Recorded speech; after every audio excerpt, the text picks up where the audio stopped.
जय जगन्नाथ। अगर state general knowledge में धुरंधर बनना चाहते हैं तो आपने सही वीडियो पे क्लिक किया है। आज हम उड़ीसा जीके सीरीज का सेट 5 लेकर आए हैं, जिसमें हम उड़ीसा से related most important GK facts को एमसीक्यूज प्लस डिटेल एक्सप्लेनेशन के फॉर्मेट में कंटिन्यू करने वाले हैं। तो वीडियो को एंड तक जरूर देखिए, क्योंकि यहाँ से direct questions Orissa state government और सेंट्रल गवर्नमेंट दोनों टाइप के एग्जाम्स में बनने की पूरी संभावना है। उम्मीद है आपने उड़ीसा जीके वीडियो सीरीज के पिछले 4 सेट्स देख लिए होंगे, अगर नहीं तो जरूर देख लीजिए। तो चलिए शुरू करते हैं आज का वीडियो, जो है उड़ीसा जीके सीरीज का set 5। Which festival is celebrated on the birthday of Lord Jagannath? भगवान जगन्नाथ के जन्मदिन पर कौन सा उत्सव मनाया जाता है? इसका सही जवाब है स्नान यात्रा। स्नान यात्रा ज्येष्ठ महीने की पूर्णिमा के दिन मनाया जाता है। इसी दिन को भगवान जगन्नाथ का जन्म दिवस माना जाता है। इस अवसर पर भगवान जगन्नाथ, बालाभद्र और सुभद्रा को सुगंधित जल के 108 कलश से स्नान कराया जाता है। इसके बाद उन्हें विशेष हाथी भेष धारण कराया जाता है। अगला सवाल है, विच of the following is the highest literary award of Orissa? Orissa सरकार द्वारा उड़िया साहित्य में आजीवन योगदान के लिए कौन सा पुरस्कार दिया जाता है? आपके ऑप्शंस हैं कलिंग लिटरेरी अवार्ड, अति बड़ी जगन्नाथ दास अवार्ड, सरला सम्मान अवार्ड या उड़ीसा साहित्य एकेडमी अवार्ड। इसका सही जवाब है अति बड़ी जगन्नाथ दास अवार्ड। अति बड़ी जगन्नाथ दास अवार्ड उड़ीसा का सबसे ऊंचा साहित्यिक पुरस्कार है। 1993 से उड़ीसा साहित्य एकेडमी इस पुरस्कार को उड़िया साहित्य में आजीवन योगदान के लिए प्रदान कर रही है। ये राज्य का सर्वोच्च सम्मान माना जाता है। अगला सवाल देखते हैं। Biju Patnaik hockey stadium is situated in which of the following places of Orissa? Biju Patnaik hockey stadium Orissa के किस स्थान पर स्थित है? इसका राइट आंसर है राउरकेला। बिजू पटनायक हॉकी स्टेडियम सुंदरगढ़ जिले के राउरकेला शहर में स्थित है। राउरकेला को हॉकी का एक महत्वपूर्ण केंद्र माना जाता है। यहीं पर Birsa Munda international hockey stadium भी स्थित है, जो दुनिया के सबसे बड़े हॉकी स्टेडियम में से एक माना जाता है। Which of the following ancient port was situated near Balasore? निम्नलिखित में से कौन सा प्राचीन बंदरगाह बलासोर के पास स्थित था? आपके ऑप्शंस है कन्नगरा, कोसांबा, कटिक्रदमा या ननीगैना। इसका सही जवाब है कोसांबा। कोसांबा उड़ीसा के बालासोर जिले के पास स्थित एक प्राचीन बंदरगाह था। प्राचीन समय में यह समुद्री व्यापार का एक महत्वपूर्ण केंद्र हुआ करता था। यहीं से ही दक्षिण पूर्व एशिया के क्षेत्रों के साथ व्यापारिक संबंध स्थापित हुए थे। अन्य प्राचीन बंदरगाहों में कन्नागड़ा, कटिक्रदमा और नानीगैना शामिल हैं। अगला सवाल देखते हैं। Where is the Toshali national craft mela hosted every year in Orissa? Orissa में प्रतिवर्ष तोशाली नेशनल क्राफ्ट मेला कहाँ आयोजित होता है? इसका सही जवाब है भुवनेश्वर। तोशाली नेशनल क्राफ्ट मेला प्रतिवर्ष भुवनेश्वर के जनता मैदान में आयोजित किया जाता है। यह उड़ीसा की राजधानी में होने वाला एकमात्र महत्वपूर्ण हस्तशिल्प और हैंडलूम मेला है। इसमें देश के विभिन्न राज्यों से पारंपरिक शिल्प प्रदर्शित किया जाता है। अगला सवाल है, Which among the following wildlife sanctuary is located along the sea coast of Orissa? निम्नलिखित में से कौन सा वाइल्ड लाइफ सेंचुरी उड़ीसा के समुद्री तट के किनारे स्थित है? इसका राइट आंसर है Balukhand Konark wildlife sanctuary. Balukhand Konark wildlife sanctuary Bay of Bengal के तट के साथ स्थित है। यह पुरी और कोणार्क के बीच फैला हुआ है और अपने समुद्री तट, कासुआरीना वन और वन जीवों के लिए जाना जाता है। इसके अलावा गहीरमथा मेराइन सेंचुरी भी उड़ीसा का एक महत्वपूर्ण समुद्री सेंचुरी है, जो केंद्रपाड़ा जिले में स्थित है और 1997 में स्थापित किया गया था। कब स्थापित किया गया था? गहीरमथा मेराइन सेंचुरी 1997 में स्थापित किया गया था। अगला सवाल है, Orissa became a part of the British empire during the reign of? Orissa British साम्राज्य का हिस्सा किसके शासनकाल में बना? आपके ऑप्शंस हैं Warren Hastings, Lord Cornwallis, Lord William Bentinck या लॉर्ड वेलेस्ली। इसका सही जवाब है लॉर्ड वेलेस्ली।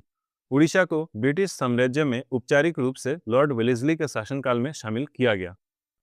उनके बारे में आपको कुछ इंपॉर्टेंट पॉइंट्स याद रखने हैं। उन्होंने सब्सिडरी अलायंस सिस्टम लागू किया था। 1799 में प्रेस सेंसरशिप एक्ट लागू किया था और 1799 के फोर्थ एंग्लो मैसूर युद्ध में टीपू सुल्तान को पराजित भी किया था। इसके अलावा सेकेंड मराठा वार के दौरान, मतलब सेकेंड एंग्लो मराठा वार के दौरान मराठों को कमजोर भी कर दिया था और सन 1800 को कलकत्ता में फोर्ट विलियम कॉलेज की स्थापना किया था। ये सारी चीज़ें आपको लॉर्ड वेलेस्ली के बारे में याद रखना है। फिर 1803 में एंग्लो मराठा युद्धों के दौरान उड़ीसा ब्रिटिश नियंत्रण में आया और 1803 में इसे आधिकारिक रूप से ब्रिटिश प्रांत बनाया गया। चलते हैं अगले सवाल पर। Which of the following is known as mini Tibet of Orissa? निम्नलिखित में से किस पहाड़ी को उड़ीसा का मिनी तिब्बत कहा जाता है? आपके ऑप्शंस हैं देवमाली, चंद्रगिरी, गंधमर्दन या दारिंगबाड़ी। इसका सही जवाब है चंद्रगिरी। चंद्रगिरी पहाड़ी को मिनी तिब्बत ऑफ उड़ीसा कहा जाता है। यह गजपति जिले में ईस्टर्न घाट्स के बीच स्थित है। यहाँ 1963 में तिब्बतियन शरणार्थियों की बस्ती स्थापित की गई थी। तिब्बतियन संस्कृति, प्रेयर फ्लैग्स और पारंपरिक जीवन शैली के कारण इसे मिनी तिब्बत कहा जाता है।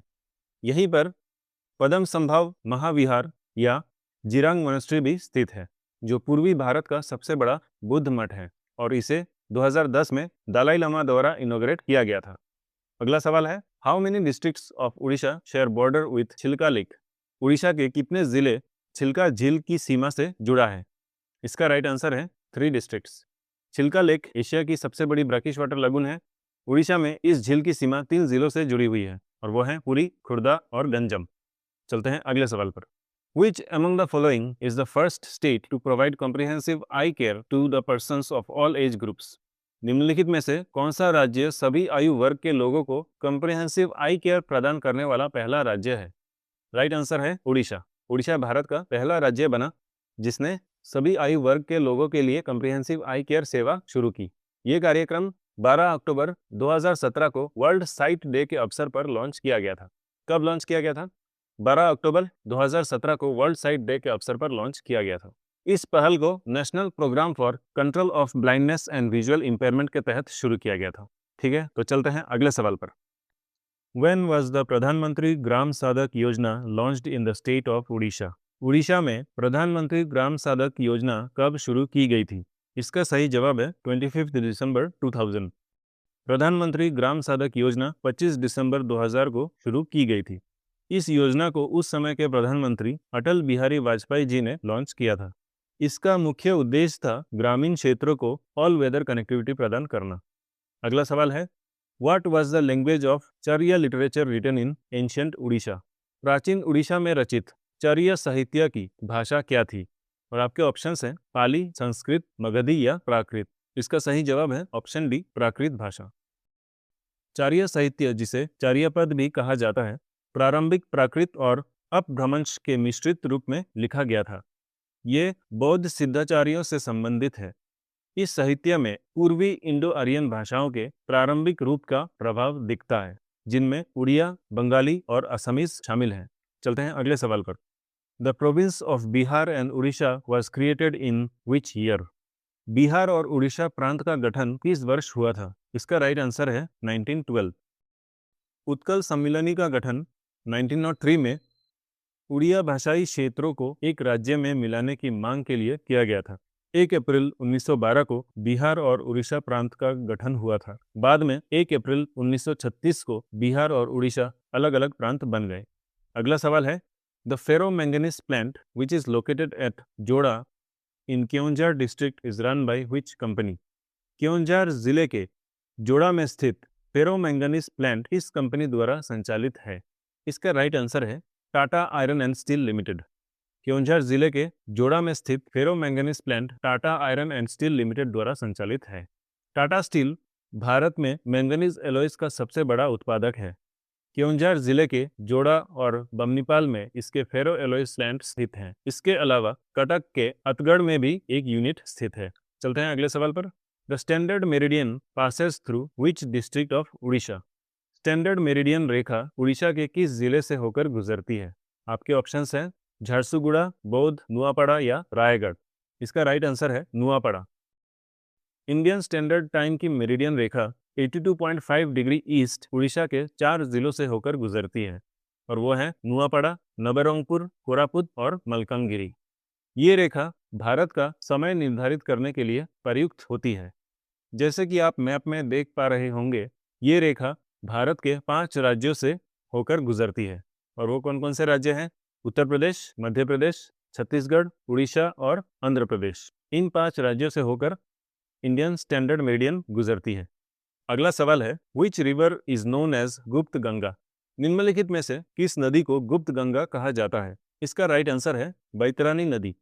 बैतरानी नदी को लोकप्रिय रूप से गुप्त गंगा कहा जाता है। इसका उद्गम केवंझार जिले के गोनासिका या गुप्त गंगा पहाड़ियों से होता है। ये नदी केवंझार, मयूरभंज, बालासोर और जजपुर से होते हुए ब्राह्मणी और महानदी के साथ मिलकर एक उपजाऊ डेल्टा बनाती है और धमरा के पास बे ऑफ बंगाल में जाकर गिरती है। अगला सवाल देखते हैं। In which year was Bhitarkanika designated as a Ramsar site?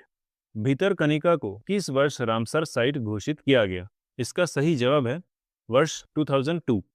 Bhitarkanika mangroves को 19 अगस्त 2002 को रामसर साइट घोषित किया गया था।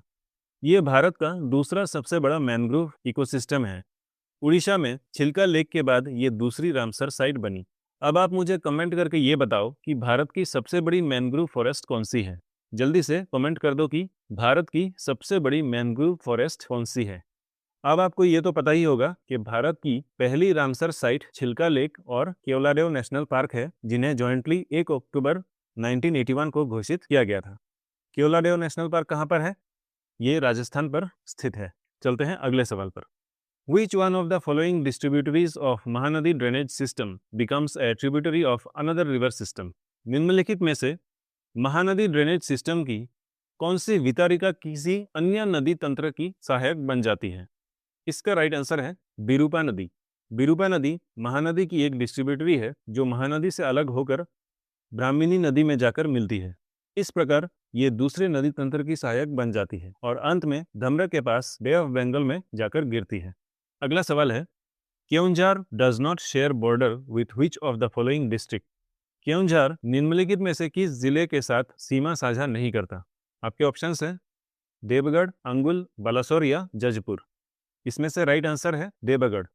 केओंझार जिला सुंदरगढ़, मयूरभंज, जजपुर, ढेंकानाल, अंगुल और बालासोर जिलों के साथ सीमा साझा करता है, लेकिन ये देवगढ़ के साथ सीमा साझा नहीं करता। अगला सवाल देखते हैं। मत्स्य तीर्थ is another name for which waterfalls? आपको बताना है कि मत्स्य तीर्थ किस जलप्रपात का दूसरा नाम है। इसका सही जवाब है दुदुमा वाटरफॉल्स। दुदुमा वाटरफॉल्स को मत्स्य तीर्थ भी कहा जाता है। ये उड़ीसा के कोरापुट जिले में स्थित है। दुदुमा वाटरफॉल्स मचकुंद नदी द्वारा निर्मित लगभग 175 मीटर ऊंचा जलप्रपात है। अब चलते हैं अगले सवाल पर। Who was the commissioner of Odisha during the famine of 1866? 1866 के अकाल के दौरान उड़ीसा के कमिश्नर कौन थे? इसका राइट आंसर है जॉर्ज कैम्पबेल। 1866 के भयंकर अकाल के समय जॉर्ज कैम्पबेल उड़ीसा के कमिश्नर थे। इस अकाल को ना अंका दुर्भिक्षा के नाम से भी जाना जाता है। अगला सवाल है, colourful painted would carvings is mainly done in? रंगीन चित्र लकड़ी की नक्काशी मुख्यतः कहाँ की जाती है? इसका राइट आंसर है पुरी। पुरी अपनी रंगीन पेंटेड वुड कार्विंग्स के लिए प्रसिद्ध है। ये कला जगन्नाथ संस्कृति के साथ गहरा संबंध रखता है। यहाँ के शिल्पकार पारंपरिक तकनीक का उपयोग करके मूर्तियाँ, खिलौने और सजावटी वस्तुएं बनाते हैं। ठीक है, तो अब चलते हैं अगले सवाल पर। Which among the following region is an orchid forest found in Odisha? निम्नलिखित में से कौन सा क्षेत्र उड़ीसा में ऑर्किड से समृद्ध वन क्षेत्र है? आपके ऑप्शंस हैं Gandhamardan hills, Similipal hills, Mahendragiri hills या फिर option D both B and C. इसका राइट आंसर है बोथ बी एंड सी। मतलब उड़ीसा में सिमलीपाल हिल्स और महेंद्रगिरी हिल्स दोनों ही ऑर्किड समृद्ध वन क्षेत्र हैं। अगला सवाल है, which dance in Orissa is similar to Karaga dance of Mysore and is perform in the month of Chaitra? Orissa का कौन सा नृत्य मैसूरू के करगा नृत्य के समान है और चैत्र महीने में किया जाता है? इसका सही जवाब है घंटा पटुआ। घंटा पटुआ नृत्य मैसूर के करगा नृत्य से मिलता जुलता है। यह मुख्यतः कटक, केंद्रपड़ा और जगतसिंहपुर जिलों में चैत्र महीने के दौरान प्रदर्शित किया जाता है। अगला सवाल देखते हैं। Who among the following is the author of the poem Bandira Atmakatha? Bandira आत्मकथा कविता के लेखक कौन है? इसका राइट आंसर है पंडित गोपाबंधु दास। गोपाबंधु दास ने बंदिरा आत्मकथा कविता लिखी थी। इसके अलावा उन्होंने अबकाश चिंता, गोमाहात्म्य, नचिकेता उपाख्यान और धर्मपद जैसे रचनाएं भी लिखी हैं। उन्हें उत्कल मणि के नाम से भी जाना जाता है। सुभाष चंद्र बोस ने उन्हें father of national movement in Orissa भी कहा था। वे उड़ीसा में प्रेस फ्रीडम की पायनियर थे। और 1919 में उत्कल सम्मेलनी के अध्यक्ष बने। चलते हैं अगले सवाल पर। द छिलका lake spreads across which of the following districts? छिलका झील निम्नलिखित में से किन जिलों में फैली हुई है? और आपको ऑप्शंस दिए गए हैं कालाहांडी, जजपुर, देवगढ़, पुरी, खुर्दा, गंजम, कटक, बलसौर, गंजम या सुंदरगढ़, कोरापुट, खुर्दा। इसका राइट आंसर है पुरी, खुर्दा और गंजम। छिलका लेक उड़ीसा के पुरी, खुर्दा और गंजम जिलों पर फैली हुई है। अगला सवाल है, Shrimati Draupadi Murmu the first tribal president of India is from which state? Bharat की पहली आदिवासी राष्ट्रपति श्रीमती द्रौपदी मुर्मू किस राज्य से हैं? ये तो सभी को पता होगा। सही जवाब है उड़ीसा। द्रौपदी मुर्मू संथल जनजाति से संबंधित है और उड़ीसा के मयूरभंज जिले में जन्मी थी। वे झारखंड की पहली महिला राज्यपाल भी रही थी और 21 जुलाई 2022 को उन्हें भारत की 15वीं राष्ट्रपति के रूप में निर्वाचित किया गया। अगला सवाल है, who among the following defeated the last Somavanshi ruler Karnakesari and annexed Utkal? निम्नलिखित में से किसने अंतिम सोमावंशी शासक कर्णकेशरी को पराजित कर उत्कल को अपना अधीन कर लिया? इसका राइट आंसर है अनंत वर्मन चोदगंगदेव। बड़ा अजीब नाम है, लेकिन इन्होंने ही सोमावंशी शासक कर्णकेशरी को पराजित करके उत्कल को अपने साम्राज्य में शामिल कर लिया था। उन्होंने उड़ीसा में गंग वंश की स्थापना की और उनका साम्राज्य गंगा से गोदावरी तक फैला हुआ था। अनंत वर्मन चोदगंगादेव ने पुरी में जगन्नाथ मंदिर के निर्माण का कार्य भी प्रारंभ किया था। अब आपके लिए उड़ीसा क्षेत्र में शासन करने वाले मुख्य वंशों को हमने इस पिक्चर में क्रोनोलॉजिकल ऑर्डर के टाइमलाइन में दिखाया है। इसमें आप देख पा रहे होंगे कि 2nd सेंचुरी BC के महामेघवाहन वंश के कलिंगा में शासनकाल से मुगलों और ब्रिटिश राज के उड़ीसा पर शासनकाल तक सुंदर तरीके से दर्शाया गया है। इसका आप स्क्रीनशॉट ले सकते हैं या फिर अच्छे से नोट कर लीजिए इसको।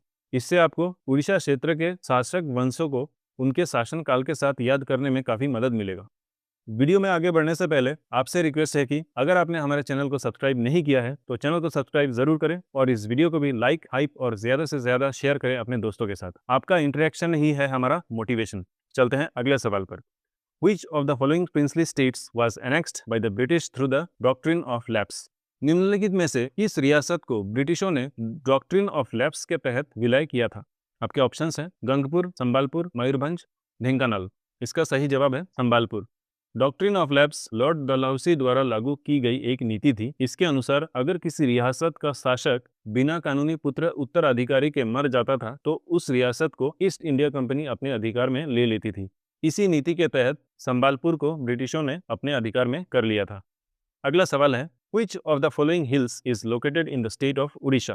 निम्नलिखित में से कौन सी पहाड़ियां उड़ीसा राज्य में स्थित है? आपके ऑप्शंस हैं Omkareshwar hills, Hazaribagh hills, Garjat hills या Amarkantak hills.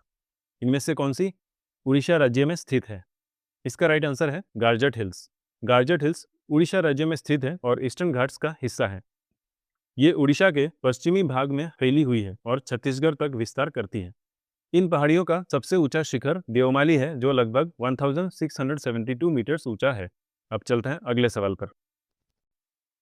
The Balimela dam is constructed across which of the following rivers? Balimela बांध निम्नलिखित में से किस नदी पर बनाया गया है? इसका राइट आंसर है सिलेरू नदी। बालीमेला डैम ओडिशा के मलकानगिरी डिस्ट्रिक्ट में स्थित चित्रकोंडा के पास सिलेरू नदी पर निर्मित किया गया है। सिलेरू नदी गोदावरी नदी की एक महत्वपूर्ण सहायक नदी है। अगला सवाल है, who was the first secretary of Utkal Pradesh Congress committee? आपको बताना है उत्कल प्रदेश कांग्रेस कमेटी के प्रथम सचिव कौन थे? इसका सही जवाब है भागीरथी महापात्रा। उत्कल प्रदेश कांग्रेस कमेटी का गठन मार्च 1921 में हुआ था। इसके अध्यक्ष गोपाबंधु दास थे और भागीरथी महापात्रा इसके प्रथम सचिव। अगला सवाल है, under which treaty did Cuttack come under British occupation in 1803? 1803 में कटक किस संधि के तहत ब्रिटिशों के अधीन आया? इसका राइट आंसर है ट्रीटी ऑफ देवगांव। 1803 के ट्रीटी ऑफ देवगांव के अनुसार कटक ब्रिटिश नियंत्रण में आया। यह संधि ब्रिटिश ईस्ट इंडिया कंपनी और रघुजी भोसले के बीच हुई थी जो सेकंड एंग्लो मराठा वार का हिस्सा है। अगला सवाल है, डोरा Bisoi was associated with which of the following resistance movement of Orissa? डोरा बिसोई उड़ीसा के निम्नलिखित में से किस प्रतिरोध आंदोलन से जुड़े थे? इसका सही जवाब है घुमुसर राइजिंग। डोरा बिसोई, जिनका पूरा नाम कमल लोचन डोरा बिसोई था, घुमसर विरोध से जुड़े थे। उनके नेतृत्व में कंधा जनजाति ने ब्रिटिश शासन के विरुद्ध विरोध किया था। उन्होंने घुमसुर क्षेत्र में ब्रिटिश प्रशासन के खिलाफ कठोर संघर्ष किया था और सेना का कमांडर इन चीफ के रूप में भी भूमिका निभाया था। चलते हैं अगले सवाल पर। From which of the following hills of Orissa does the river बुढ़ा बलंगा ओरिजिनेट? उड़ीसा की निम्नलिखित में से किस पहाड़ी से बुढ़ा बलंगा नदी का उद्गम होता है? इसका सही जवाब है सिमलीपाल। बुढ़ा बलंगा नदी का उद्गम सिमलीपाल पहाड़ियों से होता है। ये बारहीपानी फॉल्स से होकर गिरती है, जो भारत की दूसरी सबसे ऊंची जलप्रपात है। यह नदी मयूरभंज और बालासोर जिले से बहते हुए बे ऑफ बंगाल में जाकर गिरती है। अगला सवाल देखते हैं। Which of the following is the most urbanized district of Odisha as per 2011 census? 2011 की जनगणना के अनुसार उड़ीसा के सबसे अधिक शहरीकृत जिला कौन सा है? इसका सही जवाब है खोर्धा। 2011 की जनगणना के अनुसार खोर्धा जिला उड़ीसा का सबसे अधिक अर्बनाइज्ड जिला है। इस जिले में उड़ीसा की राजधानी भुवनेश्वर भी स्थित है। अगला सवाल है, विच district of Orissa is the largest producer of rice? Orissa का कौन सा जिला चावल का सबसे बड़ा उत्पादक है? इसका सही जवाब है बारगढ़ जिला। बारगढ़ जिला उड़ीसा में चावल का सबसे बड़ा उत्पादक है। इसे राइस बॉल ऑफ उड़ीसा भी कहा जाता है। हीराकुद डैम के सिंचाई सुविधा मिलने के कारण यहाँ धान उत्पादन अधिक मात्रा में होता है। अगला सवाल, वाई इज छिलका लेक कॉल्ड ए लगून? छिलका झील को लगून क्यों कहा जाता है? ऑप्शन ए कहता है कि ये नदी के कुछ हिस्सों को बांधकर बनाया गया है। ये स्टेटमेंट गलत है, क्योंकि इस तरह जो जलाशय बनता है उसे रिजर्वायर कहा जाता है, लगून नहीं। ऑप्शन बी कहता है कि यह स्थानीय अपसदों में वर्षा जल के भरने से बना है। ये भी गलत है, क्योंकि इस प्रकार के जलाशय को फ्रेश वाटर लेक कहा जाता है, लगून नहीं कहा जाता। ऑप्शन सी कहता है कि ये तटीय क्षेत्र में समुद्री लहरों की अपरदन और निक्षिपन क्रिया से बना है। ये कथन सही है। छिलका जैसे लगून समुद्री लहरों के इरोशनल और डिपोजिशनल एक्शन से बनते हैं, जिससे एक ब्रैकिश वाटर बॉडी का निर्माण होता है। ऑप्शन डी कहता है कि ये प्राचीन समुद्र के अवशेष से बना है। ये स्टेटमेंट भी गलत है, क्योंकि छिलका लेक किसी प्राचीन समुद्र के अवशेष नहीं है। तो इसलिए हमारा सही उत्तर हुआ ऑप्शन सी। चलते हैं अगले सवाल पर। Which of the following statements are true? निम्नलिखित में से कौन से कथन सत्य हैं? The highest mountain peak in the state of Orissa is Deomali. Deomali is situated in Mangalgiri district. इसका सही जवाब है statement A is true and statement B is false. Statement A सही है और स्टेटमेंट बी गलत है। देवमाली उड़ीसा की सबसे ऊंची पर्वत चोटी जरूर है, लेकिन ये मलकानगिरी में नहीं बल्कि कोरापुट डिस्ट्रिक्ट में स्थित है। चलते हैं अगले सवाल पर। The famous war of Kalinga was fought in which year? प्रसिद्ध कलिंग युद्ध किस वर्ष लड़ा गया था? इसका सही जवाब है 261 BC। कलिंग युद्ध 261 BC में मौर्य सम्राट अशोक और कलिंग राज्य के बीच लड़ा गया था। अब चलते हैं अगले सवाल पर। Satkosia gorge wildlife sanctuary is situated in which of the following districts of Orissa? आपको बताना है Satkosia gorge wildlife sanctuary Orissa के किस जिले में स्थित है। आपके ऑप्शंस हैं अंगुल, खोर्दा, संबलपुर या गंजम। इसका राइट आंसर है Angul. Satkosia gorge wildlife sanctuary Orissa के अंगुल जिले में स्थित है। ये महानदी के गॉर्ज के इर्द गिर्द एक विशिष्ट पर्यावरण तंत्र के लिए जाना जाता है। इसे 1976 में वाइल्ड लाइफ सेंचुरी घोषित किया गया था और 2007 में टाइगर रिजर्व का दर्जा दिया गया। अगला सवाल है, which river has its origin from Gonasika hills? Gonasika पहाड़ी से किस नदी का उद्गम होता है? इसका राइट आंसर है बैतरनी नदी। बैतरनी नदी का उद्गम केओंझार डिस्ट्रिक्ट की गोनासिका पहाड़ी से होता है। ये भितरकनिका मैंग्रोव से होकर बहती हुई बे ऑफ बंगाल में जाकर गिरती है। Which of the following options is not a tributary of Mahanadi river?